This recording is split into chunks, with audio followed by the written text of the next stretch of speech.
13లో ఒక పాట రాశాను. అది మన పేతురు గారి పశ్చాత్తాపం గురించి. అది చాలామంది విన్నారు, బాగుందన్నారు. మనకు కొన్నిసార్లు మాటలు రావు, కొన్నిసార్లు మన మాటలు వేరే వాళ్ళు వినరు.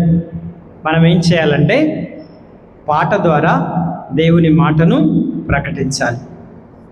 ఇది సిరిల్ గారి నుంచి నేను అది డీకెన్ బ్రదర్గా ఉన్నప్పుడు ముత్తంగిలో రిట్రీట్ చేసినప్పుడు ఆయన పాడుతూ వాక్యం చెప్పే విధానం బాగా నచ్చింది నాకు.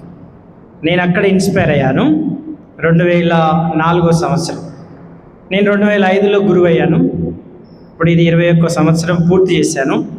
కాబట్టి ఆ పాట ఏంటంటే ఈ మధ్యలో కరుణామయుడా ప్రేమామయుడా ప్రేమను పంచే మనస్సు నాకీయవా, కరుణామయుడా ప్రేమామయుడా ప్రేమను పంచే మనస్సు నాకీయవా, కరుణను చూపే కృపను నాకొసగవా, నీలాగా ఉండాలి నేను, నీలాగా మారాలి నేను, నీలాగా ఉండాలి నేను, నీలాగా మారాలి నేను, నేను కాదు కాదు జీవించుచున్నది, నేను కాదు కాదు జీవించుచున్నది, నాలో నీవే జీవించాలని, నాలో నీవే జీవించాలని, కరుణామయుడా ప్రేమామయుడా ప్రేమను పంచే మనస్సు నాకీయవా, కరుణను చూపే కృపను నాకొసగవా, నీలాగా నడవాలి నేను, నీలాగా సాగాలి నేను, నీలాగా నడవాలి నేను,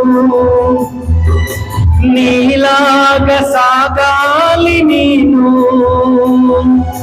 నేను కాదు కాదు జీవించుచున్నది, నేను కాదు కాదు జీవించుచున్నది, నాలో నీవే జీవించాలని, నాలో నీవే జీవించాలని, కరుణామయుడా ప్రేమామయుడా ప్రేమను పంచే మనస్సు నాకీయవా, కరుణను చూపే కృపను నాకొసగవా, ప్రేమామయుడా కరుణామయుడా ప్రేమను పంచే మనస్సు నాకీయవా, కరుణను చూపే కృపను నాకొసగవా. Thank you. ప్రేమ చూపించి కరుణ చూపిస్తే రాళ్ళు కూడా కరిగిపోతాయి, బండలాంటి హృదయాలు కూడా మారిపోతాయి. అది సాధ్యం. అది కష్టమైన పని. కొన్నిసార్లు నాకు కూడా కష్టమే అనిపిస్తుంది, కానీ మనం అది సాధ్యం చేసి చూపించాలి. దానికోసమే ఈ తపన. కాబట్టి దేవుడు మిమ్మల్ని, మీ కుటుంబాలని, మీ సంతానమును 60 100 ఆశీర్వదించాలని, మీ కుటుంబాలు ఆదర్శ కుటుంబాలుగా మారాలని మనస్ఫూర్తిగా కోరుకుంటూ ముగిస్తున్నాను. Thank you. God bless you.